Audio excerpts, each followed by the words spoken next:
Now for the EFDD group, Mr. Batten. Welcome, Mr. Morawiecki, and good morning to this debate on Europe. Now, in order to understand the future, we need to look a bit at the past. In 1949 onwards, there were two models in Europe. On the western side of the Iron Curtain, we had the model of the Anglo-Saxon USA Western liberal democracy, where peace was kept by NATO. And on the eastern side, where you had the misfortune to be, you had the communist tyranny model.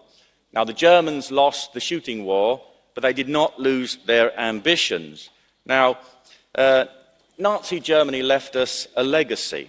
Back in, I think it was 1942, when the Germans thought that they were going to win the war, they wrote a plan for how they were going to govern their new empire. And it was called the Europäische Wirtschaftsgemeinschaft, the European Economic Community. They were going to have interest rates linked to the Reichsmark. They were going to have a common agricultural policy, a common industrial policy, a common policy for everything. That plan resurfaced in 1957 as the European Economic Community. And Mr. Dombrovskis there naively mentioned Walter Hallstein, the first president of the European Commission, who was a lawyer who had happily worked for the Nazis. Well, how have things progressed since? Well, of course, communism collapsed in the East, thank God, and your countries eventually asserted their freedom. In the West, what happened? Well, the Europäische Wirtschaftsgemeinschaft progressed into a plan for a United States of Europe. Where is Europe heading? Well, there are two Europes. There's the Europe that's part of the European Union, and there's the Europe that isn't. Let's talk about all of it. Those parts of the European Union, where are they heading? They're heading towards a United States of Europe. We see increased integration in everything. We've heard about this defence community. I think that's called an army, isn't it, Mr. Verhofstadt, I believe, in other countries. We see full economic, political and financial governments being aspired to. The European Union now governs almost every aspect of the citizen's life.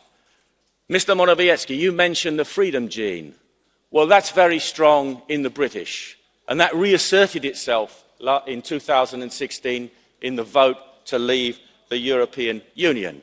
The British people voted to reassert their freedom and their independence. Sadly, that project has not yet been realised. The British people chose freedom over domination in an undemocratic European Union. Now, Poland, you've been a member of the European Union for the last 14 years, and it was entirely understandable why you joined, along with the other Eastern European countries. After languishing under communist tyranny for decades, you needed the financial subsidies from the European Union, and you wanted the opportunities for your younger people to be able to work abroad, earn money, and improve their lives. All of those things are understandable. But now things are looking up for Poland. Your economy is picking up, and you have personally invited many Poles to come back from their migration abroad and rebuild your economy. But you've discovered that there's a price to pay for European Union membership. The EU requires you to accept migrants in untold numbers, which would change your country and your culture beyond recognition, as indeed it has already in many parts of Europe. Not surprisingly, you and your government are opposing that forced acceptance of irregular migrants and refugees. But you've been threatened by the EU. If you do not take the migrants, then you cannot have the money. And you have found that when you have outside interference in your country from such as multi-billionaire George Soros, who seeks to interfere in your nation's life, as he does in mine, then the EU tells you you cannot oppose him. You have learnt that if you sell your soul, eventually someone will come to claim it. You can have the rule of law, but you cannot have the rule of your own law. You can only have the rule of this place law.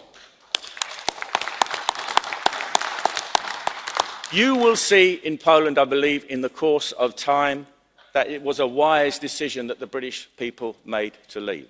I would ask you, as we came to your assistance in 1939, that you in the Council come to our assistance. Please help us out with the utterly useless and incompetent Mrs May. Please help to facilitate our exit from the European Union in the Council and return the favour that we did you in 1939. Thank you.